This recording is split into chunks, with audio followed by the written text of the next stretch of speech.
Bueno, pues normalmente al inicio del año, en este año 2024, no tuvimos una palabra como en años anteriores, una palabra profética, porque no quisimos usar esas palabras proféticas, y gloria a Dios por esas palabras, para comenzar el año como queriendo motivarlos. ¿Por qué? No porque pensemos que la motivación no pueda ser buena. El único problema con la motivación en nuestras vidas es que la motivación siempre es algo temporal. Amén. Nosotros estamos creyendo que el Espíritu Santo no nos ha traído hasta aquí en el 2024, a estas alturas de nuestra vida, solamente para motivarnos. Di conmigo, Dios no me trajo a Cristo solo para motivarme. ¿Para qué nos trajo aquí? Si no era para motivarnos, ¿para qué nos trajo? ¿Para qué Dios envió a su Espíritu? ¿Para qué lo envió? Para inspirarnos. Hay una gran diferencia entre motivación y lo que es la inspiración. Dios no envió a su Hijo y no envió al Espíritu de Dios, a su Espíritu a la tierra para motivarnos. Dios envió a su Hijo, al Espíritu de Dios, a inspirarnos. Somos inspirados porque exhala el aire, la vida, y nosotros la recibimos. Es por eso que nosotros como pastores de ustedes no queremos motivarlos, queremos edificarlos, y eso es muy diferente. ¿Por qué? Porque queremos que sean ustedes inspirados por la palabra que ustedes puedan escuchar. Amén. ¿Por qué? Porque para que la tierra sea llena de la gloria de Dios es necesario que la iglesia de Cristo sea edificada en la verdad. Más que inspirada por una motivación, tiene que ser inspirada la iglesia por la verdad de la palabra. Amén. La voluntad de Dios, que es una voluntad que no cambia. Dios es el mismo ayer, hoy y va a ser el mismo mañana. La voluntad de Dios no es cambiante, como a veces nosotros acostumbramos a cambiar. Muchas veces decimos una cosa y luego lo cambiamos y decimos otra. La voluntad de Dios no es como la mía. La voluntad ha sido y seguirá siendo la misma. ¿Y cuál es la voluntad de Dios? Que la tierra sea llena. ¿Llena de qué? De su gloria. Y que esa gloria se pueda ver a través de la iglesia de Cristo. O sea, que se pueda ver la misma gloria, la gloria de Dios, a través de tu vida. ¿Cuántos dicen amén? Que se pueda ver la gloria a través de tu familia, amén. Que se pueda ver a través de tus hijos y que se pueda ver esa gloria. Esa es mi mayor esperanza, que mis nietos puedan ver la gloria de Cristo, amén.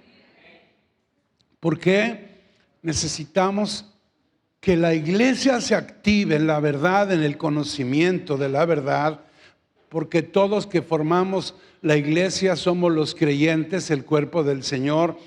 Juntos podemos hacer que entonces en una ciudad, en una nación, sea expresada esta gloria que nos habita. Yo creo que también por eso debemos de tener cuidado con los mensajes que predicamos y con los mensajes que escuchamos. Hay cantidad de mensajes. Si tú te metes a internet, hay cantidad de mensajes que si no los escuchamos con madurez, esos mensajes pueden confundirnos. Sí, así como dice y lo avala ese pollo. Tenemos que ser cuidadosos con lo que escuchamos. Les digo algo. Hace muchos años, mi pastor decía, no lean otros libros que no sea la Biblia. ¿Y cuál era el sentido? Y tenía, pues yo le daba mucha razón y mucha validez. Él decía, si tienes tiempo para leer, lee la Biblia. Porque si tú quieres leer un libro y por leer ese libro no lees la Biblia, dice, yo te recomiendo que mejor leas la Biblia. Amén. Ahora, yo no digo que no leas libros, al revés, por ahí tenemos libros muy buenos que estamos también vendiendo. Por ahí estaban los libros de Alfredo Cerés, que son buenísimos. Pero lo que les quiero decir es que tenemos que ser selectivos en lo que estamos escuchando. Amén. Porque yo he visto cómo personas han caído de la verdad y se han introducido a un error que tiene que ver con doctrina. Entonces, vean algo. Todos los mensajes motivadores que hablan de motivarnos son mensajes que son el alimento preferido para el viejo hombre. Porque el viejo hombre lo que quiere escuchar son mensajes que nos motiven. Ahora, ¿qué es el viejo hombre? Es todo lo que hemos heredado de Adán. Todo lo de Adán, eso es lo que formó el viejo hombre. Entonces, por eso siempre va a ser muchísimo más atractivo para el viejo hombre, que es todo lo que viene de Adán, escuchar un mensaje motivador más que escuchar un mensaje que nos edifique. Amén. Dios no tiene, escucha bien, no tiene Dios la más mínima intención de motivar a nuestra vieja naturaleza. ¿Por qué? Porque el fin de la vieja creación no es que la vieja creación pueda crecer y desarrollarse. El fin de la creación no es crecer, es morir, porque solo lo que muere tiene capacidad de resucitar. Amén. Los mensajes de Jesús, los que tú puedas ver en los evangelios, a los discípulos, o los mensajes que Jesús expresaba en las multitudes, te vas a dar cuenta, si tú los revisas, que nunca fueron mensajes motivacionales. ¿Por qué? Porque Jesús no vino a motivarnos, Jesús no vino a motivar a nadie, Jesús vino simplemente a mostrarnos que Él era la verdad. Amén. Jesús dice en la palabra, en la escritura, en Juan capítulo 15, en el verso 4, algo que debe ser lo que nos debe guiar al inicio de este año 2024. Porque dice, permanezcan en mí y yo voy a permanecer en ustedes. Jesús está diciendo, si tú tienes permanencia en mí, yo voy a tener permanencia contigo. Dice, ninguna rama puede dar fruto si está sola. Una rama córtala y nunca va a dar fruto. Dice, sino que tiene que estar unida a la vid. Igual sucede con ustedes, dice Jesús. No pueden dar fruto si no se quedan en mí. A ver, ¿quién quiere vivir una vida fructífera? Todos queremos una vida productiva que dé fruto. La palabra dice que si tenemos permanencia en Cristo, vamos a poder dar fruto. ¿Cuál es la condición? Tener permanencia en Él, permanecer en Cristo. Los mensajes motivacionales te pueden motivar a hacer muchas cosas, pero el mensaje de motivación solo es temporal. En cambio, el mensaje que edifica es el que te hace reaccionar y reflexionar para que tú entiendas que tú no estás aquí solamente para recibir una motivación. Tú estás aquí porque tú necesitas tener permanencia en Cristo. Mira, ¿qué sucede cuando una persona todo le sale bien, tiene trabajo, tiene dinero, todos los que le deben le pagan, todo lo que debe lo paga? ¿Qué problema tiene? Abre su refrigerador y lo que le falta es espacio. ¿Qué problema tiene? No va a tener problemas para poder tener dependencia y permanencia en Cristo. Pero ¿qué sucede si es al revés? Que abres el refrigerador y está vacío, que suena tu teléfono a las 7 de la mañana y está Coppel buscándote desesperadamente. que tu esposo ya se enojó, que tus hijos se fueron a no sé dónde. ¿Cómo cuesta trabajo tener permanencia en Cristo cuando las cosas no salen bien? Ese es el reto de la fe, que viviendo lo malo, viviendo lo bueno, sigamos confiados en el Señor. Por eso, estar en Cristo es un sinónimo de esperanza. Todos los que estamos en Cristo, aunque estamos en crisis, tenemos esperanza. Y eso es lo que debe fortalecer nuestra fe. Yo tengo esperanza en Cristo, aunque las cosas por ahora no están resultando como yo esperaba. ¿Amén o no amén? Entonces, el mensaje que mandaba Jesús a sus discípulos, a las multitudes, era un mensaje que no era un ejemplo precisamente de motivación, era un mensaje que era ejemplo de revelación. Porque no es lo mismo un mensaje que te motive a un mensaje que te revele algo. Yo le pregunto a la gente, estamos comenzando 2024, ahora, ¿quieren que 2024 sea un año diferente al 2023? Yo sí quiero. ¿Quieren que 2024 sea un año de propósito? Sí, yo también quiero. ¿Quieren que prosperen en todo lo que hagan en el 2024? ¿Cuántos dicen amén? Yo quiero. Si quieren, ¿verdad que si quieren? Bueno, pues gloria a Dios. Tenemos que hacer algo. Obediencia. Obediencia. Obediencia para con la verdad y tener permanencia en Cristo, porque Jesús dijo, el que permanece en mí va a dar mucho, mucho fruto.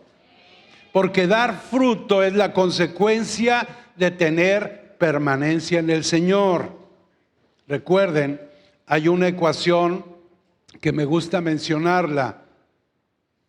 Esa ecuación dice, menos de ustedes es más de Cristo, y más de Cristo en tu vida. Eso es lo que va a hacer que sea más grande y que sea mayor la manifestación de su gloria en cada uno de ustedes. Amén.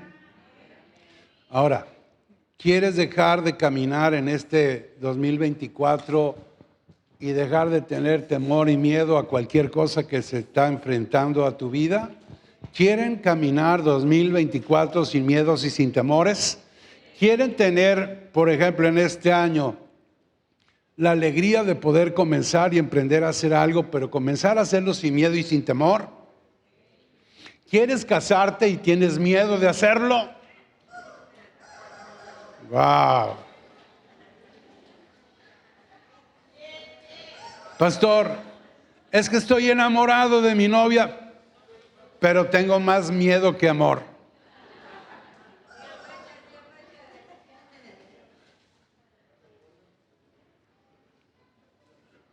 ¿Cómo podemos vencer el miedo y el temor? Permanece en Cristo. Porque permaneciendo en el Señor, permanecemos en su amor. Y permaneciendo en su amor, sabemos que el perfecto amor echa fuera ¿a quién? Al miedo y al temor. Nos da miedo hacer algo porque no estamos caminando en el amor. Estamos caminando en nuestra realidad. Estamos caminando en lo que pensamos que es un propósito para nuestra vida, y a veces eso nos da miedo y nos da temor. Pero qué diferente es que tú sepas que caminas en el propósito de Dios y que tengas seguridad que caminas en ese propósito respaldado por el Señor.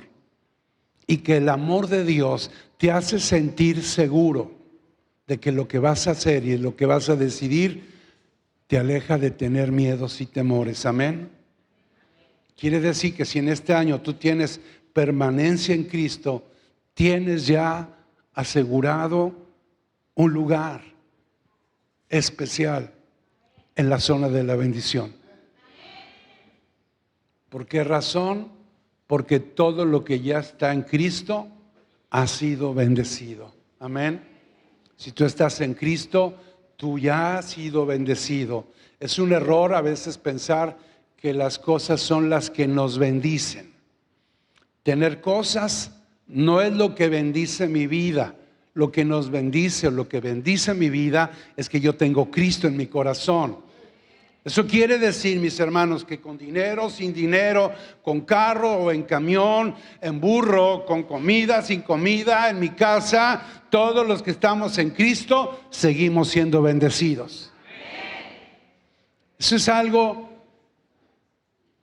que le da fuerza a mi vida. Porque antes yo pensaba que mientras más cosas tuviera, yo era más bendecido y estaba más segura mi vida. No, mi vida está segura cuando está anclada en Cristo. No podemos depender de las cosas y pensar que las cosas son la bendición que Dios nos ha dado. Eso se llama añadidura. Pero lo más importante es que podamos decir, yo tengo una vida plena en Cristo, aunque por ahora no tengo ni qué comer, pero Él se va a encargar de mandarte maná del cielo para que tú comas. Esa es la fe que tenemos, esa es la confianza que tenemos. Ahora, ¿quisieran entender mejor o un poco mejor lo que significa tener permanencia en el Señor? Se los voy a mostrar con una escritura. Busquen Romanos, aunque yo la voy a leer en otra versión. Romanos 14, capítulo 14, verso 7. Escucha, dile, espíritu mío, ponte abusado. Dice la palabra, todos vivimos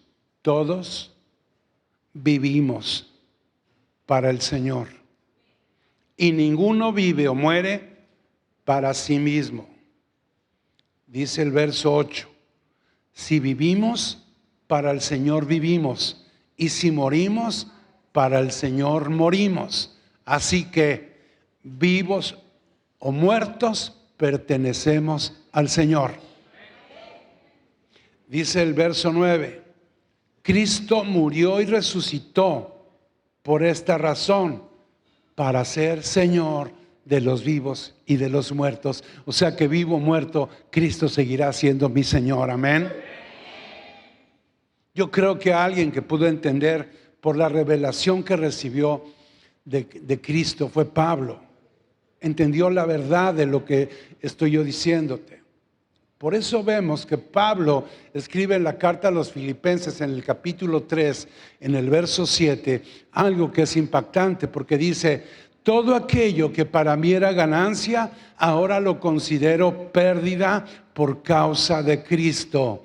Y todavía agrega en el verso 8, es más, todo lo considero pérdida por razón del incomparable valor de conocer a Cristo Jesús, mi Señor. Por Él lo he perdido todo.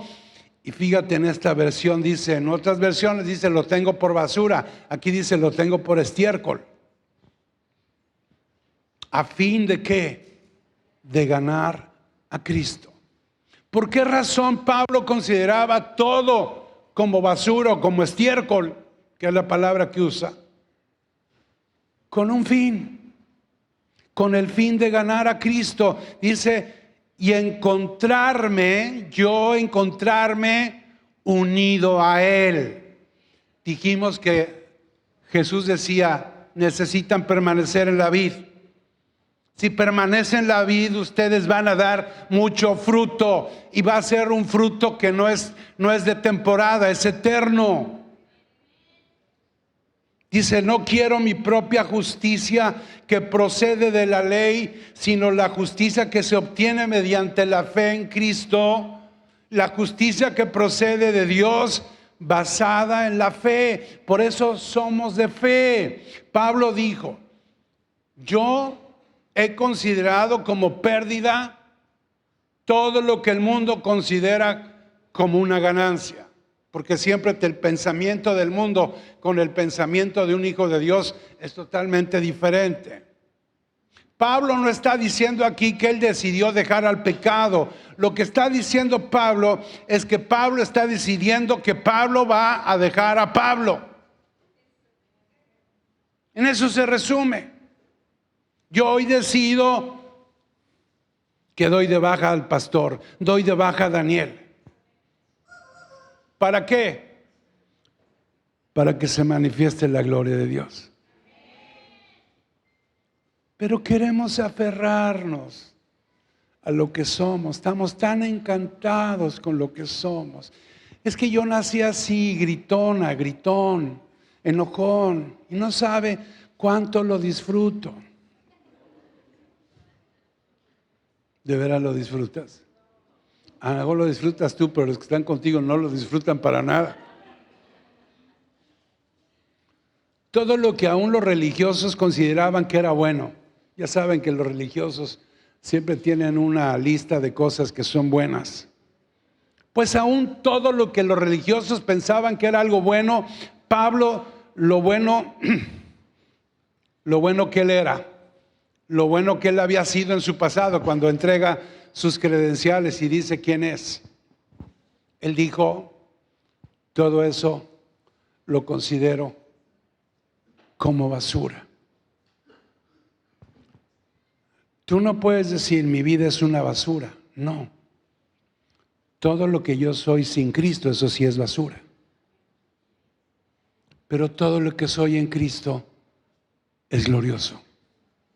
No por mí, por Él. Ahora, ¿con qué fin Pablo consideraba todo por basura? Con un solo fin, con uno solo, con el fin de conocer más a Cristo y ser hallado en Él. ¿Cuál debería ser nuestro objetivo en el 2024? El mismo que tuvo Pablo. Conocer más a Cristo y encontrarme y ser hallado en Él. ¿Amén o no amén? Gloria a Dios, aunque lo digan así por inercia, pero ese debe ser uno de los grandes propósitos. En la mayoría de las personas, no digo en todas, pero en la mayoría, escucha lo que te voy a decir. El pasado termina definiendo lo que somos en el presente. Y aún en muchos casos, el pasado termina afectando también a nuestro propio futuro. Es que usted no sabe cómo me maltrataron cuando yo era niño. Es que usted no sabe porque yo fui abusado, fui abusada de niño. Es que usted no sabe cómo me abandonaron mis padres. Y todo el pasado, que la mayoría de todos nosotros nunca fue el mejor, yo lo reconozco. Yo tuve un papá que veía 3, 4 veces al año y lo veía un rato. Yo anhelaba ver a mi papá, pero no podía ver a mi papá. Ahora, ¿eso me faltó? Claro que me faltó. Pero yo no puedo vivir con un hueco del pasado y traerlo a mi vida y que eso sea mi presente.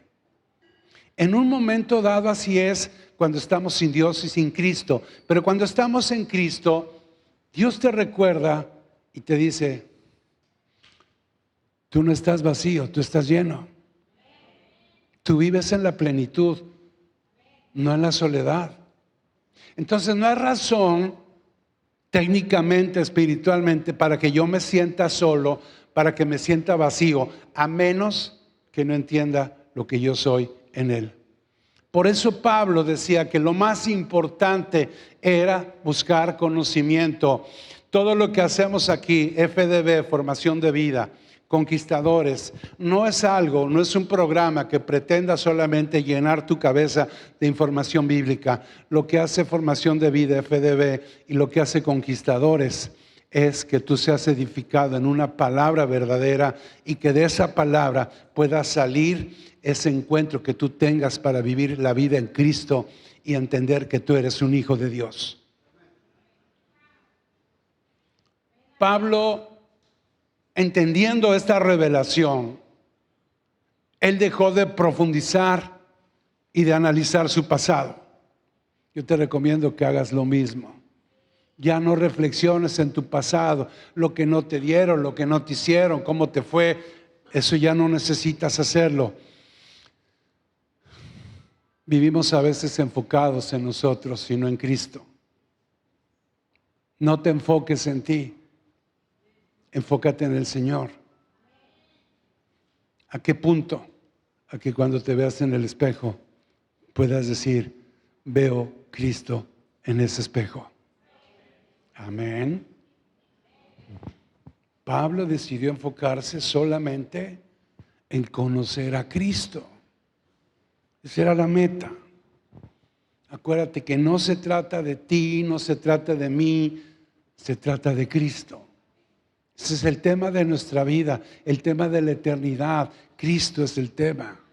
Ahora, con esto que estoy diciendo hay un principio de vida que te quiero decir. Conocimiento produce entendimiento. Conocimiento produce entendimiento. Ahora la pregunta es, ¿quieres tener entendimiento?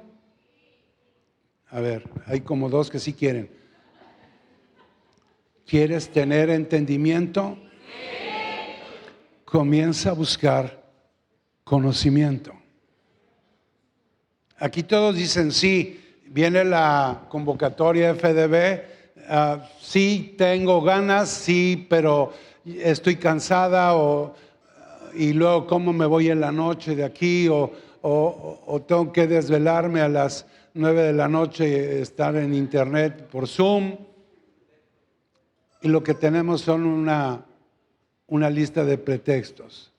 Si yo entiendo que el motivo de mi vida es Cristo, tengo que buscar desesperadamente que Cristo se siga formando en mi vida. Ahora, la pregunta es, ¿por qué es importante tener entendimiento? ¿Cuál es la importancia del entendimiento? Es importante porque el entendimiento nos permite obrar desde la mente de Cristo y no desde nuestra mente, obrando desde los mismos pensamientos de Dios. El problema más grande que hemos tenido es que obramos en nuestros propios pensamientos en lugar de obrar en el pensamiento y desde el pensamiento de Dios. Por eso a veces pensamos cosas que no deberíamos de pensar. Amén. Es que ya no aguanto más esta vida, yo ya me quiero ir. ¿Y a dónde vas a ir? Vivo, muerto, estás en Cristo. Mejor quédate aquí para ser productivo y para dar fruto.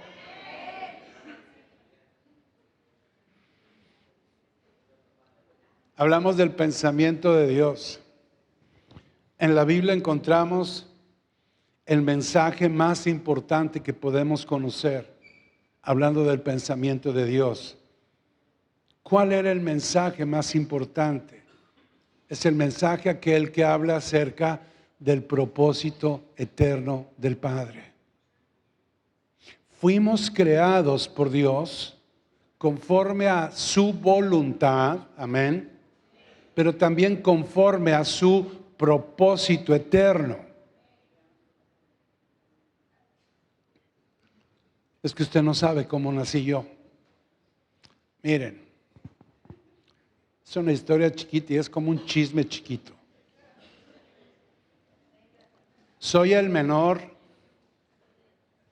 de los hombres de más de 20 hermanos. Mi papá era muy productivo. Siempre digo que mi papá era un hombre de gran corazón. Y le alcanzó para tener más de 5 esposas. Ahora imagínate, una señora, mi mamá, embarazada, después de haber tenido ya 5, con un señor que ya tuvo 15, y que le digan al señor, ¿qué crees? Estoy embarazada. ¿Qué crees que dijo el Señor? ¡Wow! ¡Qué alegría! ¡Qué bendición! Ahí viene el que va a ser pastor. ¿Tú crees que fui un niño aceptado desde el vientre? Yo creo que fue un enojo, un problema cuando le dijo a mi mamá, a mi papá, estoy embarazada. Yo no me acuerdo porque era un fetito. Pero es casi lógico, ¿no? Pero eso no tiene que definir lo que yo soy ahora. Todo eso ya lo tengo que estimar como basura, porque eso no me sirve a mí. Con eso no voy a avanzar, con eso me voy a detener. Me gusta más cuando yo veo que la palabra dice que desde antes de la fundación del mundo, el deseo de Dios fue que tú y yo fuéramos portadores de su gloria. ¿Con qué te quedas más? ¿Con esta verdad eterna o con la cara que hizo tu mamá cuando se enteró que estaba embarazada de ti?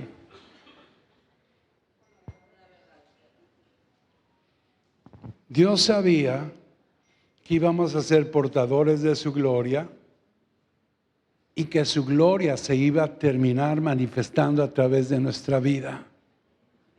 Es por eso que Dios nos reúne en su Hijo, nos reúne en su cuerpo, para que su cuerpo corporativo, que es la iglesia, exprese esa gloria. Y aquí hay una buena pregunta. Mira, nunca le he hecho la pregunta, pero se las voy a hacer. ¿Qué es iglesia? ¿Qué es iglesia? Pareciera una pregunta simple, sencilla. ¿Por qué es importante saber qué es iglesia?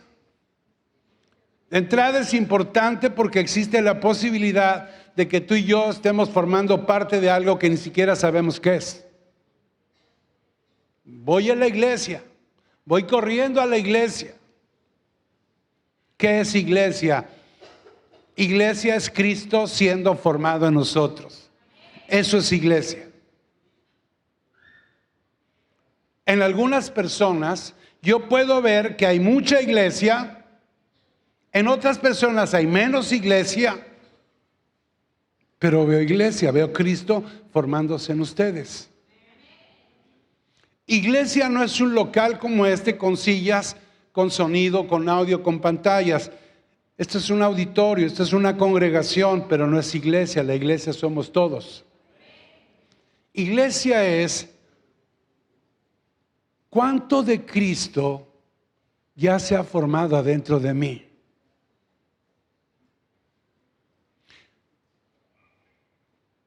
¿Cómo puedo saber cuánto hay de iglesia en mí? ¿Cuánto hay de iglesia en nosotros? ¿Cómo puedes saber cuánto de Cristo ya hay en ti? ¿Sabes cómo? Cuando tú sepas cuánto de la vieja naturaleza ya no está en ti. Lo que ya no está en ti de la vieja naturaleza quiere decir que ahora lo ocupa la nueva creación.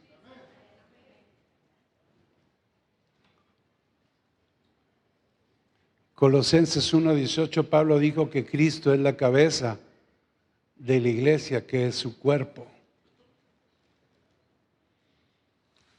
Pablo aquí habla de un cuerpo para que podamos entender que el cuerpo y la cabeza son dos cosas que jamás pueden estar separadas. ¿Están de acuerdo?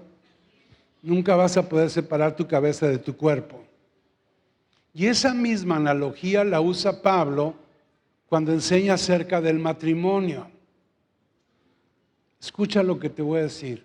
Todo lo que se encuentra en la Biblia, en el Nuevo Testamento especialmente, y que habla del matrimonio, no es que Pablo quiso dejarnos un curso matrimonial. Es que Pablo haya dicho, wow, va a haber casados, tengo que hacer urgentemente un curso matrimonial. No, Pablo no estaba hablando de un curso para matrimonios. Lo que Pablo hizo, y lo hizo inspirado por Dios, fue explicar la relación de Cristo con la iglesia, pero utilizando el matrimonio como una imagen que todos podemos entender. Amén. O sea, no es que Pablo dio un curso matrimonial. Pablo usó el matrimonio como una referencia para que entendiéramos la profundidad de lo que significa la relación que debe haber en la iglesia. Por eso podemos entender con toda claridad cuando la esposa y el esposo se unen en un pacto. Claro que esos dos dejan de ser dos y ahora son uno solo. Amén. Tú te casaste con tu esposa, hiciste un pacto, ¿sí o no? Ya no son dos. ¿Cuántos son ahora? Uno. ¿Cuántos? Eso mismo eres tú en Cristo, ya no son dos. ¿Cuántos son ahora? Uno. Cuando Cristo se unió a la iglesia, nos hicimos uno solo con Él. Igual que como el esposo y la esposa se hacen uno cuando están unidos en matrimonio. Cuando somos uno, cuando el Padre ve al uno, lo que el Padre ve es al Hijo, pero nos ve a nosotros adentro de su Hijo. Wow. Quiere decir que el matrimonio en un ámbito natural es como, a ver si me captan esto. El matrimonio en un ámbito natural, el matrimonio es como una vasija. Pero adentro de esa vasija hay algo muy especial. Hay en esa vasija un tesoro oculto. ¿Y cuál es el tesoro del matrimonio? ¿Cuál es el tesoro de tu matrimonio? Lo mismo que es en el cuerpo la relación que tiene Cristo con la iglesia. Entonces, en base a esa relación y a ese tesoro, el esposo y la esposa ya no deberían ir a buscar al pastor y pedirle al pastor: pastor, por favor, le suplico, cambia a mi esposa y cambia a mi esposo. El matrimonio fue diseñado por Dios como una vasija de barro. ¿Por qué? Porque esa vasija de barro no fue hecha para embellecerla. Fue hecha de barro esa vasija para ser quebrantada. Aquí puede decir amén o puede decir ay. ¿Por qué? Porque cuando esa vasija es quebrantada, lo que se va a poder ver ahí es la relación de Cristo con la iglesia. Y habla de una relación perfecta, que es perfecta, pero además también es eterna. Entonces, tenemos que dejar de ver a nuestra pareja, y aquí es donde se te atoran las palabras.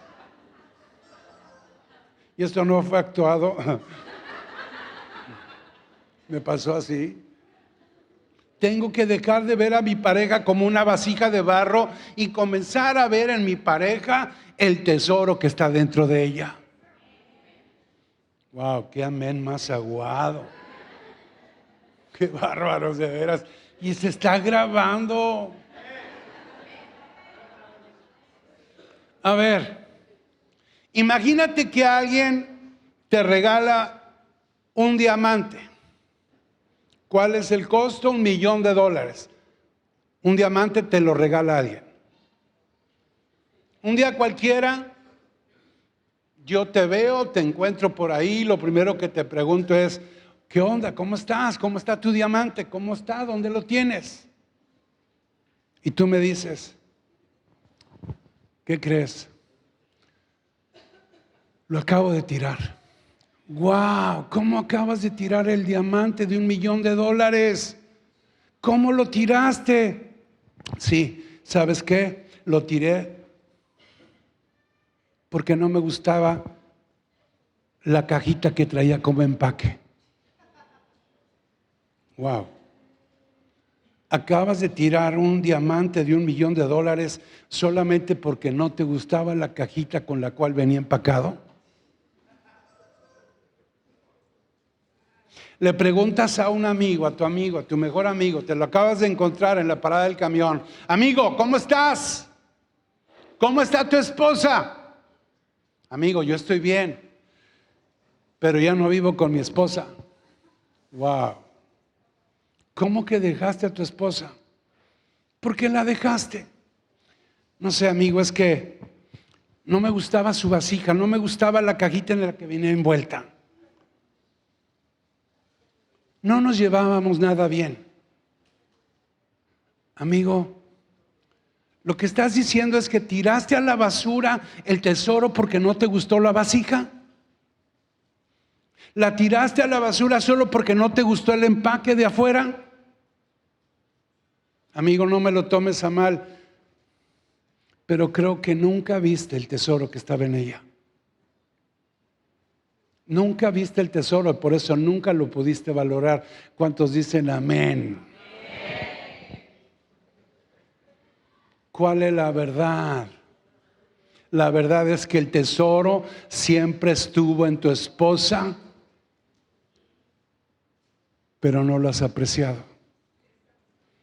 ¿Cuántos saben que Dios está abriendo los ojos de los maridos, pero también está abriendo los ojos de las esposas?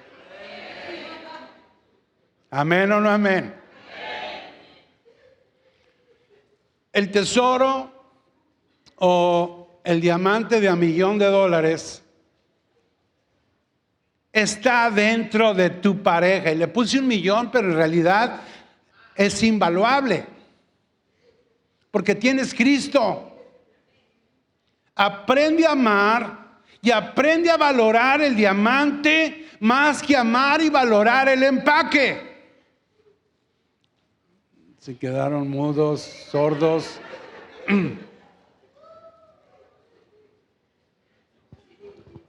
¿Por qué no avanzamos como parejas? Porque vemos el empaque y no entendemos que somos vasija en una relación, no para embellecer la vasija, sino para quebrarla. Tenemos que quebrantar esa vasija. ¿Cómo te sentirías si alguien decide tirar a la basura lo que tú eres porque no le gustó el empaque? ¿Cómo se siente uno? ¿Cómo se siente uno? Pero ¿qué sucedería si en lugar de despreciar comenzamos a valorar lo que mi esposa o mi esposo tiene adentro? ¿Amén o no amén? Muchas cosas no cambian porque no valoramos. Más bien a veces, y esto es fuerte, más que valorar, despreciamos. Amén. ¿Saben cuál es la peor esposa que ha existido en la tierra? Y no vas a decir el nombre de tu esposa, no. ¿Cuál creen que es? La peor esposa que ha existido aquí en la tierra se llama iglesia. Ha sido la peor, pero aún Cristo murió y dio su vida por ella. Cristo nunca desechó a la iglesia, al contrario, Cristo dio su vida por ella, primero para salvarla, pero también después para santificarla. Esa relación que existe entre Cristo y la iglesia es el tesoro que cada uno portamos en el matrimonio. Es que usted no sabe cómo es mi vasija.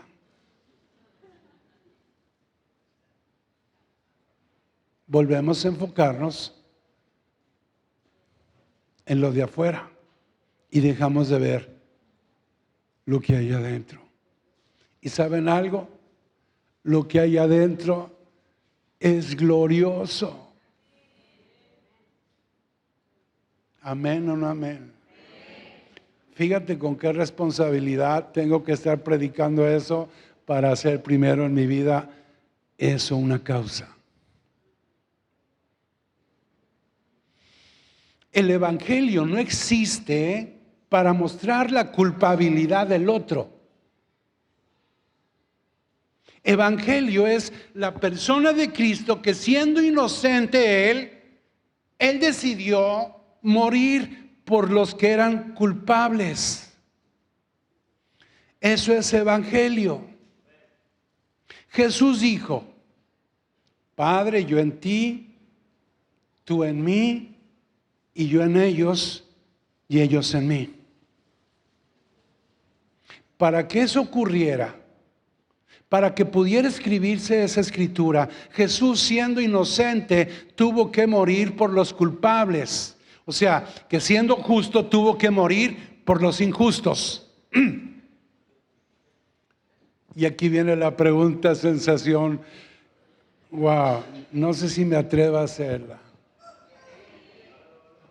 Me da un poco de pena. Sin anestesia. La pregunta es chiquita, cortita, pero buena. ¿Quieres ver Cristo en tu matrimonio? A ver, lo voy a repetir porque los demás están haciendo como que no oyen. ¿Quieres ver Cristo en tu matrimonio?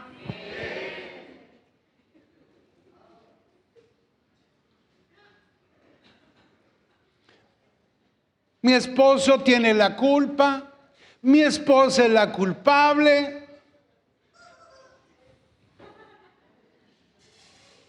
Está bien, pobre de ti.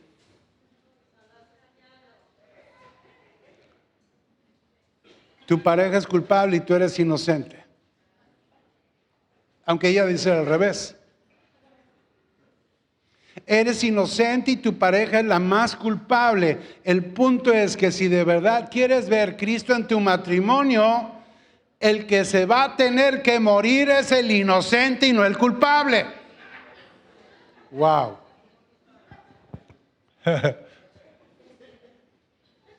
¿Está fácil? Yo les dije, ¿quieren ver Cristo? Sí, pastor. Yo no te iba a decir que prendieras Netflix y lo vieras ahí. ¿Quieres ver Cristo en tu casa? Es que el culpable es Él. ¿Tú eres inocente? Sí. Muérete por Él.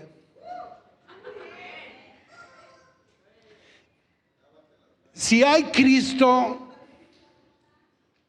y si hay vida, si hay Cristo y si hay vida, así debe de operar el evangelio. El inocente muere por el culpable para que seamos uno solo en Cristo. Y eso es lo que se llama evangelio y eso es lo que Dios llama iglesia. Lo más difícil de superar en una relación de pareja es poder perdonar a alguien que me ha fallado. ¿Es difícil, sí o no? A ver, ¿es difícil, sí o no? Perdonar a alguien que le di todo y me falló. El pollo se quedó afónico.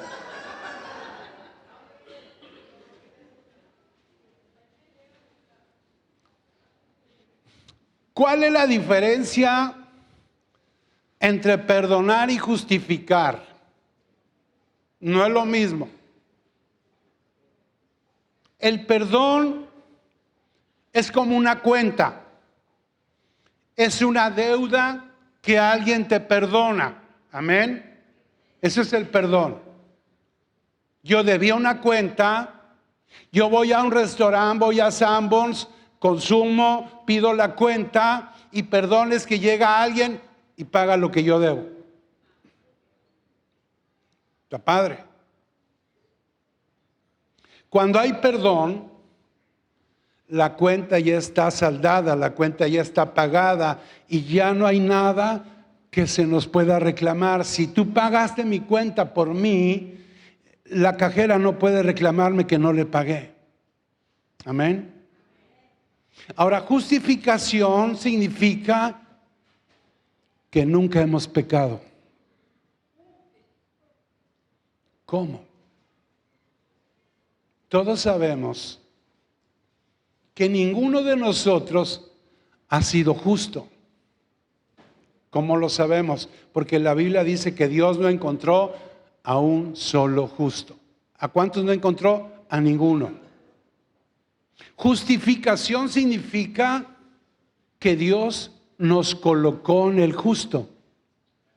Justificación significa que Dios nos puso en aquel que nunca ha pecado. Por eso cuando Dios nos ve en su Hijo, nos ve en el justo. Y ahora, ¿cómo nos ve? Nos ve igual, como justos. Amén. Ahora, para poder entender mejor lo que significa lo que es estar en Cristo, podemos decir que estar en Cristo significa que tenemos que negar los deseos de la carne. Wow. Escucha. Porque tú puedes decir, pastor, está padre esa escritura que dice que si permanezco en Él voy a dar fruto y mucho fruto. 2024 es el año del buen fruto, de la gran cosecha. Ya entendí que debo de tener permanencia en Cristo. Pero ¿qué significa tener permanencia en Cristo? ¿Qué significa? Lo acabo de decir. ¿Negar qué? ¿Negar qué? A mi esposa. No. Negar los deseos de la carne. Di conmigo, wow, o miau, o a lo que quieras. O pollo. Vean algo. Negar los deseos de la carne. Un ejemplo. Tienes un hermano, tu hermano, o una hermana, tu hermana de carne, de sangre. Y ese hermano o esa hermana te hace algo muy injusto. Ese hermano o esa hermana mintió acerca de algo de ti, te acusó injustamente y quiere además ganar ventaja sobre ti. ¿Sí se entiende la idea, no? Lo primero que va a reaccionar se llama carne.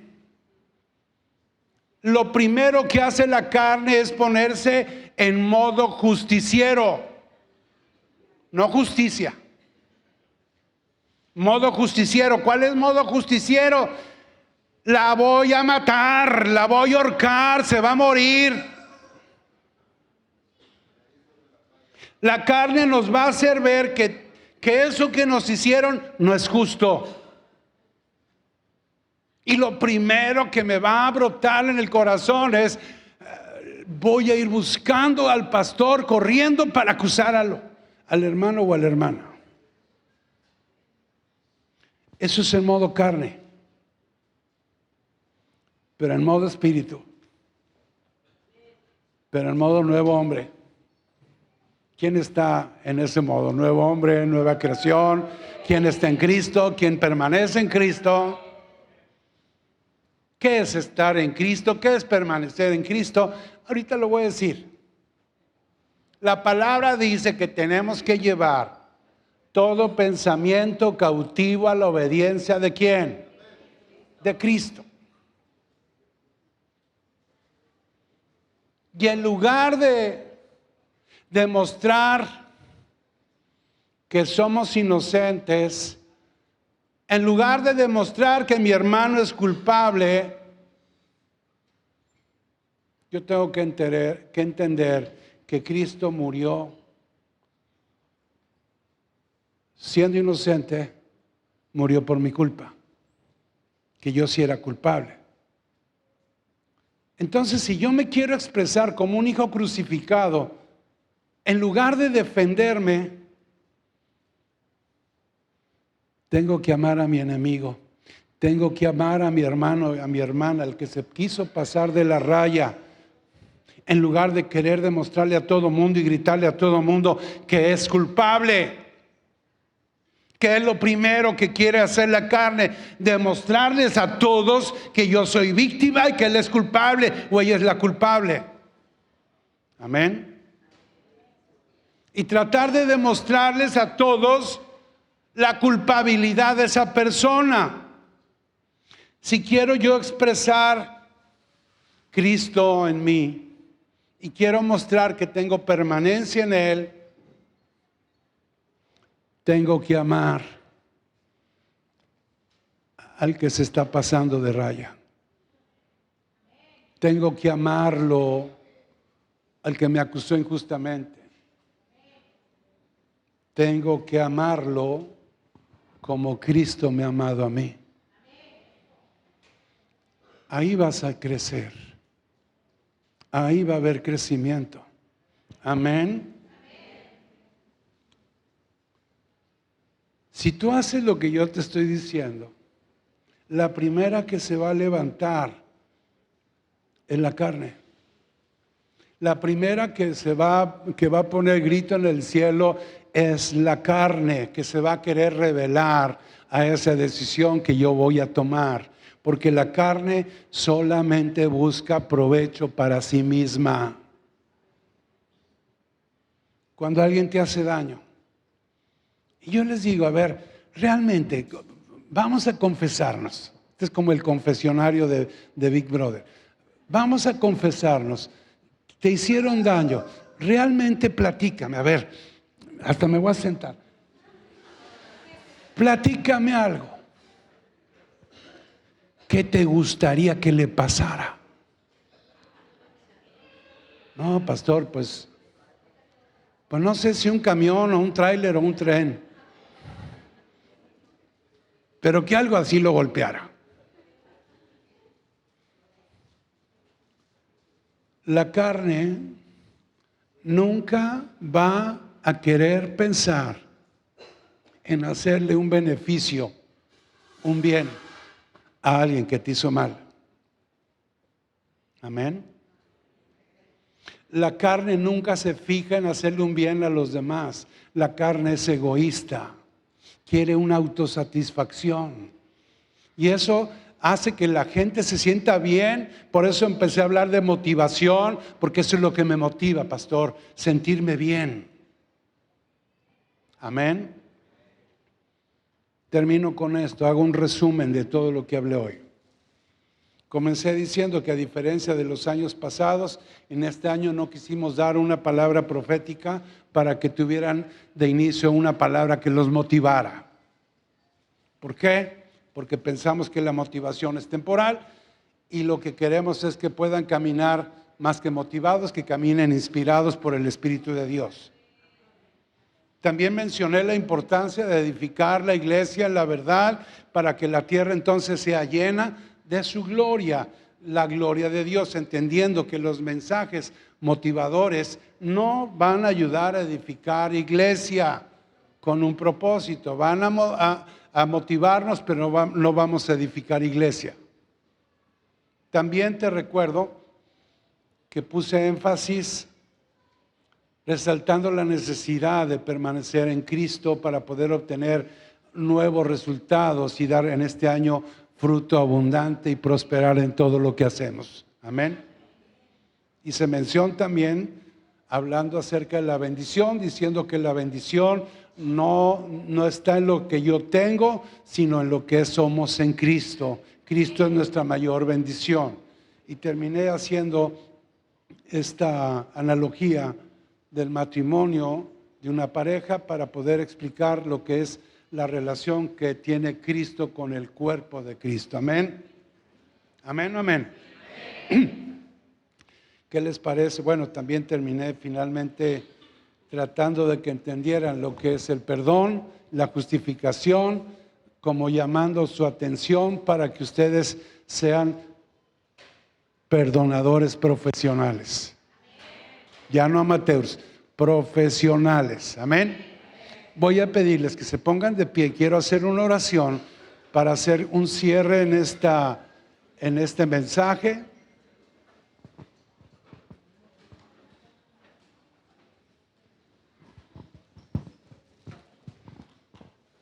De todo lo que pudieron escuchar.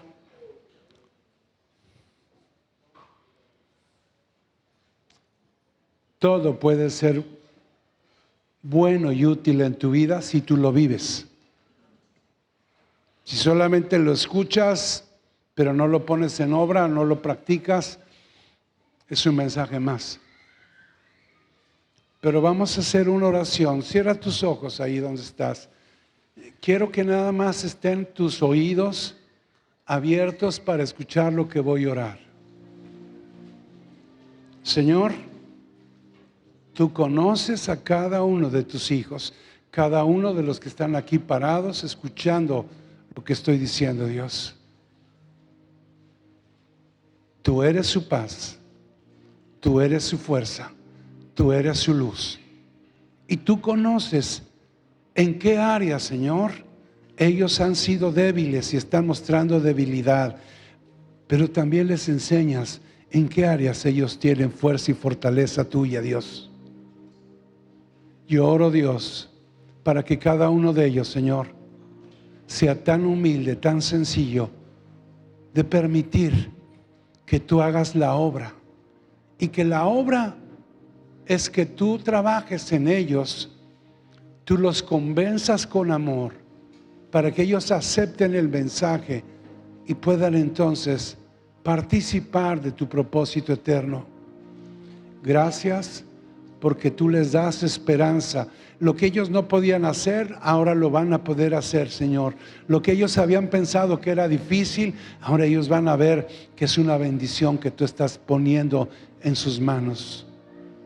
Gracias porque estamos unidos juntos como un cuerpo, unidos en Cristo, creciendo y viviendo, Señor, en tu verdad, en tu palabra, fortalecidos con todo poder, para que podamos seguir siendo expresión de tu gracia, de tu gloria. Padre, te doy gracias porque confiamos en ti y en tu palabra, porque confiamos en todo lo que tú ya tienes preparado para nosotros en este año. Pongo en tus manos lo que no puedo cargar, lo que ya no puedo sostener. Lo pongo en tus manos, Dios, porque sé que tú estás conmigo. Pongo en tus manos mi falta de perdón, el rencor, el coraje, los celos, la envidia y todo aquello que es una manifestación de una obra de la carne. Gracias, gracias, Cristo, porque mi vida tiene sentido, tiene propósito. Yo oro, Dios, para que este 2024 cada uno de ellos dé fruto y dé fruto en abundancia en el área y en el lugar a donde se encuentra, Dios. Y aún, Señor, le agregas y les das, Señor, más oportunidades de poder crecer y desarrollar ideas creativas, Señor, para que sigan creciendo y sigan avanzando. Gracias te damos, Señor, en el nombre de Cristo Jesús. Y todos dicen, dale un aplauso al Señor, amén.